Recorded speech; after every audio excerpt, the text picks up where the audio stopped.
মানুষের হায়াতকে আল্লাহ একবারই নির্ধারিত করে থাকেন? যদি তাই হয়, পরবর্তীতে হায়াত বাড়ে কমে কিনা, চিকিৎসা করলে বাড়ে, এ ধরনের কথা বলার কি যৌক্তিকতা, একটু যদি বুঝিয়ে বলেন।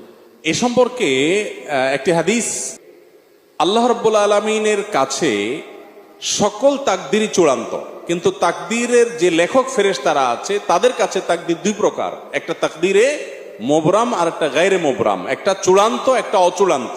ধরুন একটা মানুষ তিনি অসুস্থ হয়েছেন বা অ্যাক্সিডেন্ট করেছেন, এখন সে যদি টাইমলি হাসপাতালে যায় ট্রিটমেন্ট করে তাহলে সে এই পরিমাণ হায়াত পাবে, এটা হলো ঝুলন্ত মুআল্লাক বলতে পারেন।